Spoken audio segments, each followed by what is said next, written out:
Assalamualaikum warahmatullahi wabarakatuh.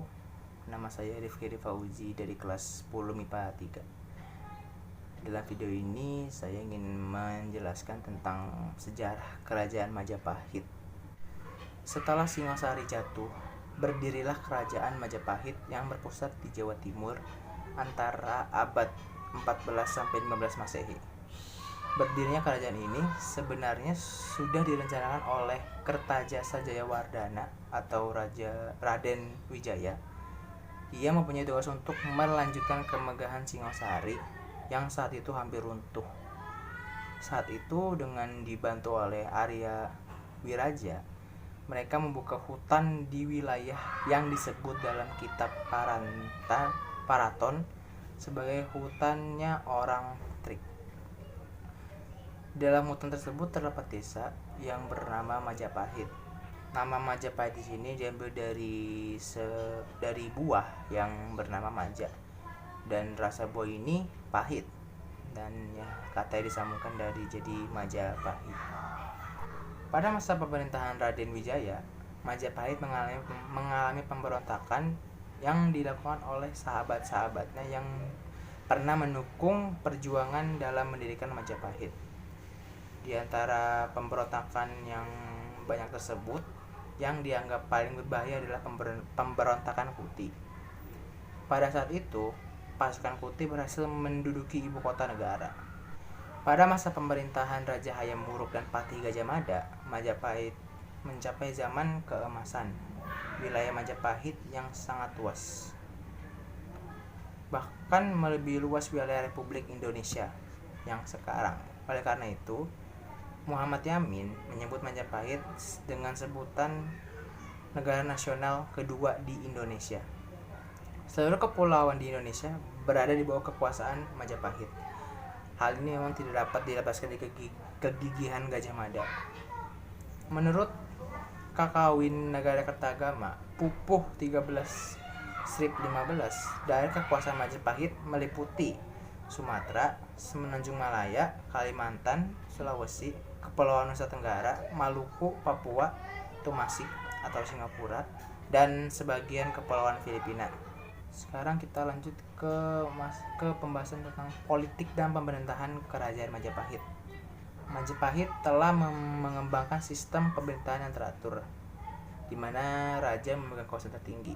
Dalam melaksanakan pemerintahan, raja dibantu oleh berbagai badan sebagai berikut.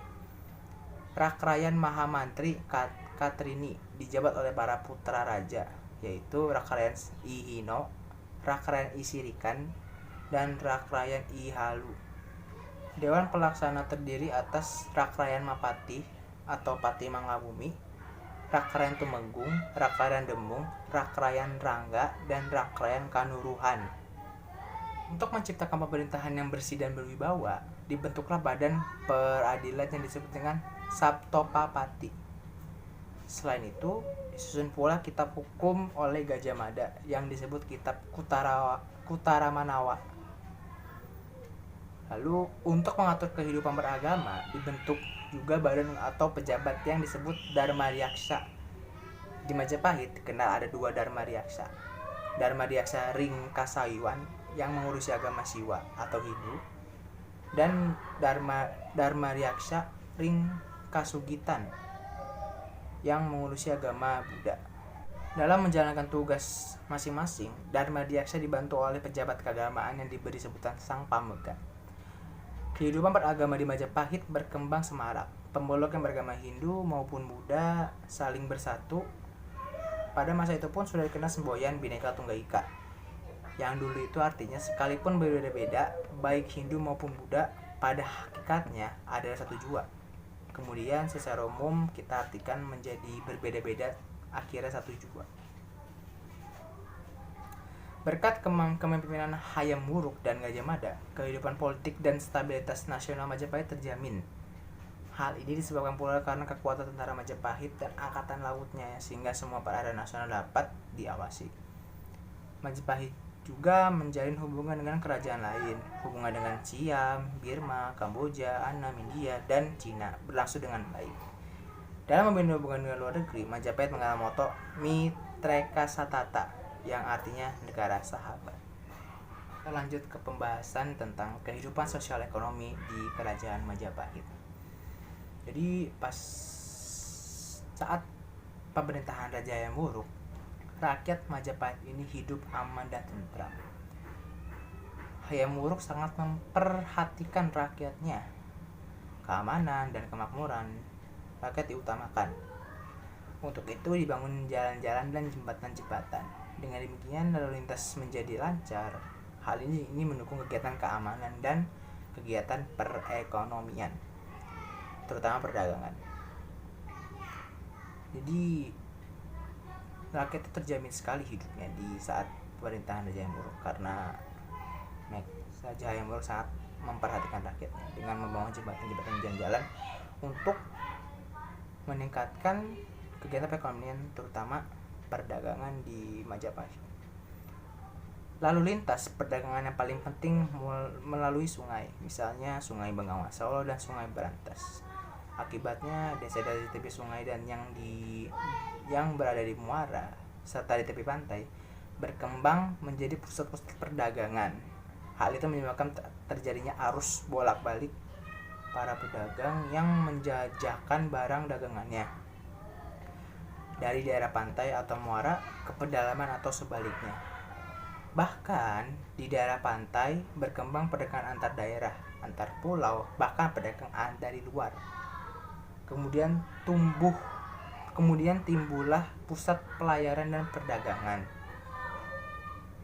Beberapa kota pelabuhan yang penting pada zaman Majapahit adalah antara lain Canggu, Surabaya, Gresik, Sedayu, dan Tuban.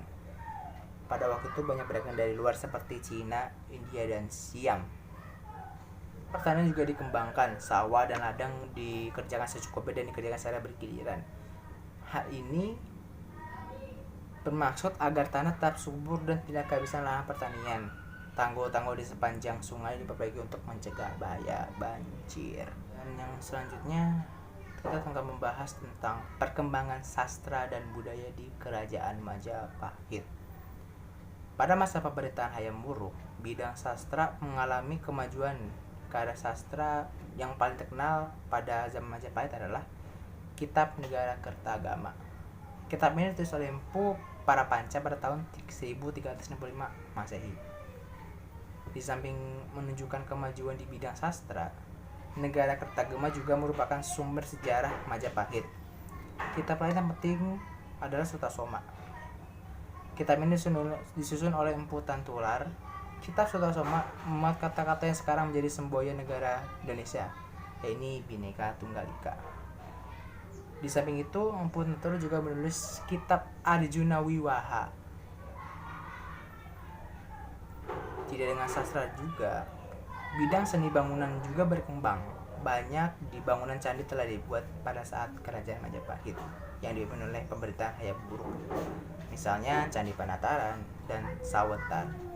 Di daerah Blitar, Candi Tigawangi, Surawana di dekat Pare, Kediri, serta Candi Tikus di Trowulan. Dan yang terakhir, kita akan membahas tentang kenapa Kerajaan Majapahit bisa runtuh, sedangkan kehidupan sosialnya, kehidupan perekonomiannya, dan perkembangan sastra budaya itu sangat maju dan bisa dibilang sangat bagus. Nah, keruntuhan Majapahit lebih disebabkan oleh ketidakpuasan sebagian besar keluarga raja.